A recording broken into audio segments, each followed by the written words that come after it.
Hello guys and welcome back to my channel, and this is Papa Dave. So for today's video guys, another product research na work from home na naman ang i-share ko sa inyo. So ito guys, kaya pinapakita ko sa inyo yung mga iba't ibang senaryo ng mga product research ay para magkaroon kayo ng idea, no? So baka makakuha kayo ng client at magkataon na parehong-pareho tayo ng mga ginagawang trabaho. So yan yung purpose ng mga video na to. So itong trabaho na kuha ko na to ay $5 per hour. Okay guys, na kung bago ka lang dito sa ating YouTube channel, please subscribe and hit the notification bell para updated ka sa mga tutorials natin. Okay guys, sa mga subscribers natin, no, so isa to sa mga makakatulong sa inyo. So join tayo dito sa members area natin para makaklaim tayo ng certificate of completion na katunayan na nag-take kayo ng dropshipping course na pwede nyong ilagay yung certificate na to sa mga freelancing website, sa mga profile ninyo para mas gumanda naman yung profile nyo at may maipakita kayong certificate, lalo na sa mga walang experience sa inyo. So isa to sa mga makakatulong sa inyo. So join lang tayo dito sa members area natin. Okay guys, no, sa video na tayo papakita ko sa inyo yung job post na in-applyan ko. Tapos ipapakita ko rin sa inyo yung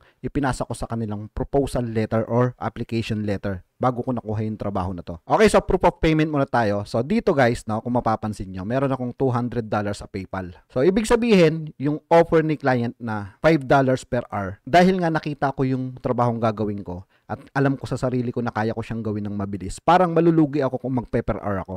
So nag-offer ako sa kanya na one-time payment na lang or fixed price yung gagawin namin para sa trabaho na to. Okay, so ito naman yung job post guys na in-applyan ko. So kung mapapansin nyo dito, meron na siyang instruction no, kung ano yung mga gagawin, no, na trabaho. So dito guys, magre-restock siya ng mga products. Ang gusto niyang gawin ko ay hanapin ko yung mga products na yon sa mga e-commerce website kagaya ng eBay, Poshmark, Etsy. So hahanapin ko yung mga products na to, tapos kukunin ko lang yung mga link nila at saka yung mga price nila. Okay guys, na ito na yung proposal letter na ipinasa ko sa kanya. So pwede nyo tong i-post, pwede nyo tong kopyahin, at pwede nyo rin gamitin to. I-edit nyo na lang ng konti para meron kayong idea kung ano yung mga ipapasa nyong mga application letter kapag mag-a-apply kayo or makakita kayo ng trabaho ng kagaya ng ipinakita ko sa inyo sa onlinejobs.ph or sa Upwork or sa kahit na anong mga freelancing website. Okay, so dito guys, ito yung gagawin natin trabaho. Sobrang dali lang. So dito wala siyang UPC, no. Ang nakalagay lang dito ay SKU at saka yung title. So dahil nga magre-restock siya, ang gagawin lang natin ay hahanapin lang natin to sa mga e-commerce website, etong SKU at etong title niya. Tapos meron siyang isinend dito sa Dropbox, ito. So nandirito naman yung mga, yan, kung makikita nyo rito sa mga photo na to, ayan, andirito na yung SKU niya para hindi na nakakalito. Etong mga title niya, yun na rin yung SKU. So halimbawa, no, yung SKU neto, kakopy ko, right click copy. Tapos pagpunta ko rito sa Dropbox, Control F, may lalabas na box, tapos ipipaste ko rito yung pinaka SKU. So tapos magha-highlights na yon, no? Magha-highlights na rito. Yan, kagaya nito. So naka-highlights na siya. So ibig sabihin, ito yung product na hinahanap natin. Ito yung hahanapin natin sa mga e-commerce website. Ang gagawin ko, kukunin ko yung title niya. Kakopy ko yung title niya. Tapos, pupunta ako sa Google. Pwede kong i-paste dito sa Google. At pwede ko rin puntahan yung kagaya ng eBay or yung ibang mga e-commerce website. Lalo na pagdating sa clothing kasi, kasama dyan yung mga Poshmark, Etsy, yung mga Depop. So, kagaya nito guys, no? Dito sa eBay, kasi na-search ko na kanina to, gusto ko lang ipakita sa inyo. So, dito, pwede nyo i-type dito yung mga title. Tapos, hahanapin natin dito yung eksaktong picture na hinahanap natin, kagaya nito. Tapos kukunin lang natin yung pinaka-link niya. Tapos kung magkano yung price na nakalagay dun sa product listing na yon. Okay, so dito guys, kapag hindi nyo makita yung pinaka-product na hinahanap nyo, pwede nyong bawasan yung pinaka-title na isinearch nyo. So halimbawa, no, pwede natin kunin yung Colorado Rookies crew neck black. Wag na natin isama yung size. So pwede na ito yung i-search natin. So ayan, no, halimbawa ito, nakita na natin siya. So ito yung mga diskarte, aalisin nyo yung mga ibang hindi na kailangan. Ang importante, makita natin yung kaparehong product na pinapahanap sa atin. So ayan, no, halimbawa ito, kukunin ko yung link nito, kakopy ko, tapos pupunta ako dito sa spreadsheet. So ipipaste ko rito yung pinaka-link at kung magkano yung price niya, no, $75. So ilalagay ko rito ay $75. Yan, tapos pupunta na naman ako sa kabila. Yan, kakopy ko yung pinaka-title. Tapos pupunta ulit ako dito sa eBay. Tapos search ko ulit siya. Tapos para malaman ko kung ano yung hinahanap kong product, kukunin ko yung pinaka-SKU. Tapos pupunta ako dito sa Dropbox. Tapos itatype ko siya rito sa kinontrol F ko kanina. Pipaste ko siya rito, enter. Yan, eto siya. So nakalagay dito 2 of 2. Pag tinignan pa natin yung isa, ito. So, mag-highlight siya. So, double click natin to. So, ito yung hahanapin natin. Design. Kasi marami siyang design na makikita mo, no? Ito yung hahanapin natin. So, punta tayo dito sa eBay, tapos isa-isahin na natin to kung kapareho ng design na hinahanap natin. Okay, so halimbawa, eto na siya, no? So, ang gagawin ko lang, check muna natin yung product na to. Parehong-pareho siya, kukunin ko ulit yung link na ito, tapos punta ako sa spreadsheet, paste ko ulit dito yung link, tapos titingnan ko yung price niya, 75. So, ilalagay ko ulit dito yung 75 hanggang sa maubos natin yung mga product na ibibigay niya sa atin.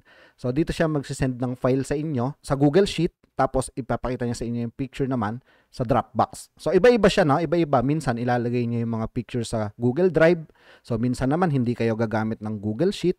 Ang gagamitin nyo, MS Excel. So, pwede nyo naman siya i-convert, no? Pwede nyo naman siya i-copy-paste para kung saan kayo komportable, kung ano yung komportable kayong gamitin na tools. So, okay lang yon. At as long as na magagawa nyo yung pinagagawa niya. So, ito pa yung isang senaryo ng product research kung saan pa ginagamit yung SKU. So, dito kung mapapansin nyo, wala siyang ibang pinapagawa, no? Kundi hanapin lang yung mga links ng mga product na to. So, meron naman, may senaryo naman na makikita nyo na wala naman siyang mga pictures na ibibigay. So, ibig sabihin, manual nyo siyang hahanapin. So, depende talaga to sa mga instruction ng client kung ano yung gagawin nyo. So, for example, wala siyang picture. So, ang gagawin nyo, hahanapin nyo siya ng may SKU. So, kailangan ba makita siya sa ibang e-commerce website? Meron naman, kaya siya walang picture. Ang gagawin niya lang ay gusto niya lang makita yung mga post na kagaya ng mga pinapahanap niyang products. So, halimbawa, no, kakopy natin to.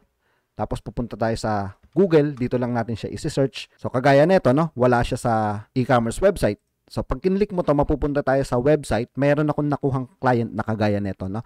At least man lang ay makita namin yung product online. So kagaya nito, ito siya. So ito kagaya din to ng pinapahanap sa atin nung una, yung Wincosin na to. So ito yung product na yon, yung unang pinapahanap sa akin. Ayan. Kung wala man siya sa e-commerce website, at least itong Gem app, makikita natin yung iba ng pagkukuhanan nila ng iba pang title. Kagaya nito, no, pull over, makakakuha sila ng mga keywords. Tapos yung price na to, kahit na naka-PHP siya sa atin, kapag binuksan niya yung Gem.app na to sa States, ay magiging dollar yan. Kasi naka-automatic yung mga app na ganito, yung mga website na ganito, na kung saan bansa ka, yung currency mo yung lalabas. So, iba-iba. Minsan may madali, minsan may mahirap. So, ganun talaga dito sa online jobs. So, ngayon, meron lang nagsabi sa comment section natin na alam ko naman daw na mahirap hanapin yung ganitong trabaho. Alam niyo guys, kaya mahirap to, lalo na sa mga karamihan sa inyo na mga bago pa lang sa online jobs. Kapag nagsisimula pa lang kayo, no, normal lang na mahirap yan. Kasi nga, yung pinaka-profile ninyo, yung mga freelancing profile ninyo, ay wala pang halos laman. So, yung mga client na naghahanap ng mga VA, syempre, tinitingnan nila yung mga profile ng i-hire nila. So, meron akong video na ginawa na ilalagay ko yung link sa description, no? Yung interview strategy. Kahit na wala kang experience, pwede kang ma-hire. So, ilalagay ko sa description yung link na yun. So, ang tinitingnan namin, sa amin, no, kami, ang tinitingnan nila yung profile namin. Alam nila, no, kapag chinek nila yung profile namin na talagang may experience kami. Kahit hindi mo na sabihin na may experience ka. Kasi makikita na nila sa profile mo na meron ka talagang alam pagdating sa mga pinapagawa nila. Lalo na sa e-commerce. So, yun yung pinaka-tip ko sa inyo. Kailangan yung profile nyo ay yun ang i-build nyo. So, yun yung mahirap, yung mag-build ng profile. Kaya kami, halos ini-invite na lang kami sa mga trabaho dahil nga pag chinek nyo yung pinaka-profile namin, puro experience yung makikita nyo. So, yung tip ko sa inyo, sa umpisa lang yan mahirap, pero once na nakapag-build na kayo ng profile, magiging madali na yan. Na halos hindi na kayo nag-a-apply. Na halos lahat ng mga client ay i-invite na lang kayo. Lalo na pag nagkaroon kayo ng title sa mga freelancing website, kagaya ng mga top-rated kayo, or mga rising star kayo, or mga rock star kayo, magkakaroon kayo ng mga ganyang achievement dito sa mga freelancing website. So, yan yung gusto kong gawin ninyo guys. Mahihirapan kayo sa umpisa, pero once na makapag-build na kayo, ay masasabi nyo na tama si Sir Dave. Ang dali lang palang humanap ng ganitong trabaho kapag nakapag-build ka na ng profile mo. So yun guys, no, sana nakatulong sa inyo yung video na to. So yun lang po at maraming salamat.